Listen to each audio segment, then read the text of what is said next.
Hey, how's it going? My name is Sam Sauter. I want to show you in this video how we scaled our book a call funnel to $190,000 in cash collected.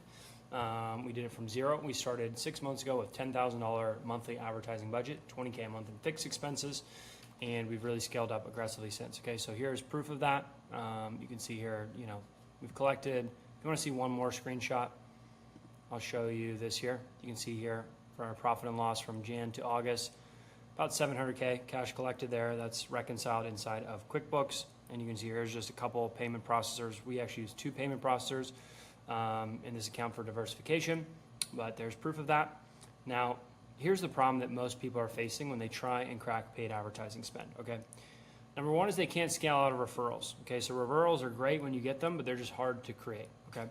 And you also can't scale past organic, okay? The beauty of organic is that you know that person's going to consume a lot of content. There's going to be a lot of trust there. It's going to be easy sale.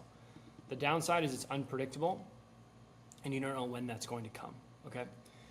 So the other thing that you're going to find with paid advertising leads is that you're going to start the conversation with somebody that came from cold traffic with something like, so what do you guys do? It's like a very low intent lead. Versus somebody who came from organic, the first question might be, hey, I checked out your video and I was really excited to come talk to you. You had this thing. I thought it might be right for my business and I wanted to reach out. The organic lead feels like you're kind of at your 4th or 5th call. The cold lead feels like a cold call, like a little bit better than a cold call. Like in terms of intent, what you're going to find is if you have a manual outbound team, you might have to add one more call to the close process because it's even lower intent. That it creates sales friction when you do that outbound, motion, and so that adds an additional layer of friction. It extends the sales cycle to an additional call. Okay, when they're coming from the same sales team, everything like that, leads that come from manual outbound have a longer sales cycle. Then a little bit further down the spectrum of intent, you have leads that come from cold paid advertising. That's a little bit more inbound, but it's still going to feel a little bit cold. It could start the conversation. So what do you guys do? Like a little bit like smug, blasé, kind of like total from scratch. And you have to build them all the way up from this like 20-yard line. You got to take it to gold, okay? Then what you're going to find from that point is you're going to find like an organic lead. That's kind of like right in the middle of the spectrum. That's like pretty proper high intent. They will start the conversation having referenced something that they liked, that stood out to them, why they're interested, why they want to reach out. That's like an organic lead. And then a referral, ideally that's like the 80, 90-yard line. That should be like a 90% plus conversion rate because you have that bridge of trust from that other person, okay? So the problem is you can't scale out of that. You can't create referrals that well, okay? You can't scale organic that well. Okay, you have this long sales cycle, okay? And the cold leads, it is very scalable. You could see how if you spent more, you would get more of the leads immediately, but you don't know how to create that level of trust and create a proper sales cycle, okay? So the solution is that you're gonna run paid ads, you're gonna have good organics, good branding, so that when people do see your ad, they have something to go to. You have a presence online, so they can use that organic content as lead nurture, and the paid as lead gen, okay? But what you're going to do is you're going to force content consumption. Okay, there's different ways of doing this, okay? The ways that I've seen and used successfully over my career is something like Robbie Ababal, he taught me this strategy a long time ago, where I was running my top performing YouTube ads. I'd embed a unique link into every YouTube video that I had. And what that would do, and based on my high rush tracking, I would know which specific video pieces of assets on my YouTube, like my digital real estate, improve my ability to convert. I knew that if somebody interacted with a couple pieces of long form content, that they had a very, very high probability of converting. So that's a great data point. So I'm going to engineer that. So instead of hoping that it happens, I'm going to engineer that.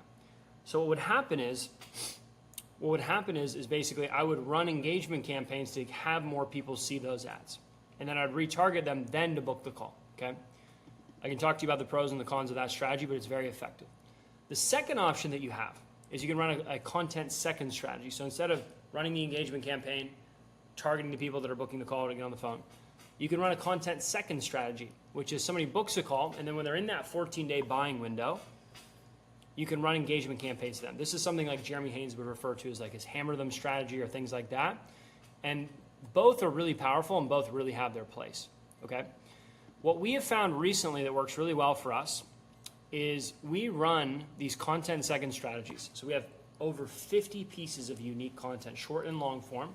After somebody books a call, we effectively own their entire newsfeed for 30 days. If I were to show you my ad account right now, you can see the frequency is 40 plus.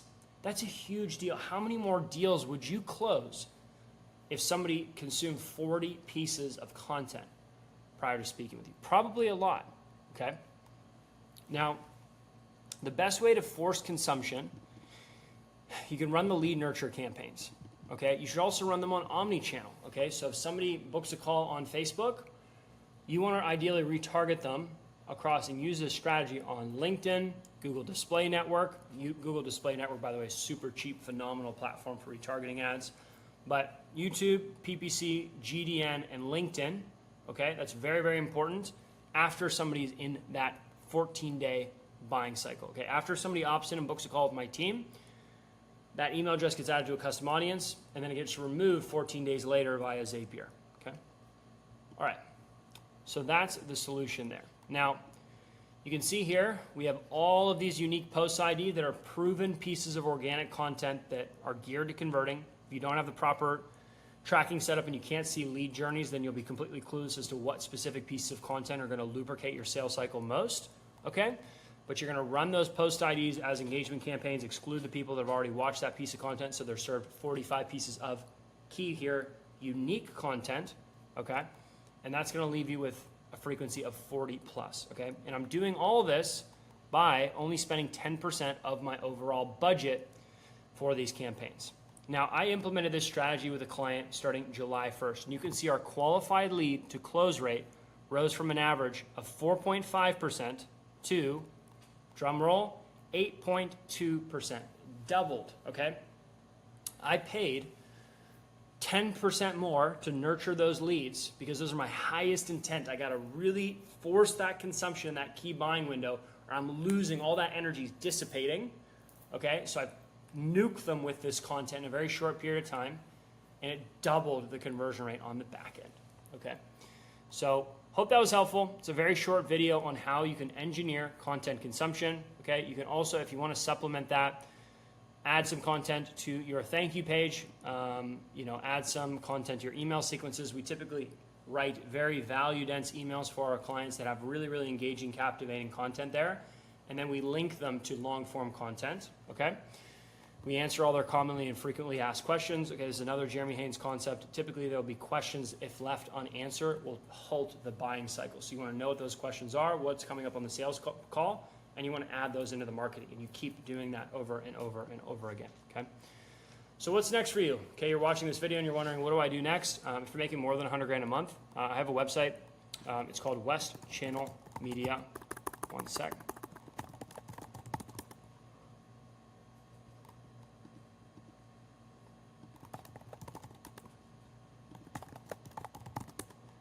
So what's next? Okay, well, I have a website. It's westchannelmedia.com, and you can see all our case studies, everybody that we've worked with, everything that I've done over the course of my career, all the FAQs. If you're doing more than 100 grand a month and you want to, maybe talk to somebody else, get a second opinion on what you're doing, book a call there. And if you're making less than 100 grand a month, then just DM me on Instagram, okay? Or you can also book a call on this website, and you'll speak with somebody else on my team. And for people doing less than 100 grand a month, we have consulting and done with you options as opposed to done for you options that I can help you get to 100 grand a month on your offer, okay? So hopefully that's helpful for you. I really enjoy making these videos. If you wouldn't mind sharing in the comments what you liked, what you didn't like, what you're looking for more of, you can feel free to message me on YouTube or message me on Instagram. Always enjoy hearing feedback, connecting with other people in our industry. Also, maybe if you're talent, you're looking for a job, you're looking for a role, you're exploring opportunities, partnerships, I'd love to have a conversation with you. Just hit me up in my DMs. Again, my Instagram DM is Hey Sam Sauter. So I connect with and I talk a lot with a lot of big info marketers on there. So hope this was helpful. I'm going to peace out now. It is a Sunday evening at 10 p.m. in Santa Monica, California. And I'm going to wake up early and get after it. So thanks so much. Hope you're having a great day, and I will talk to you soon.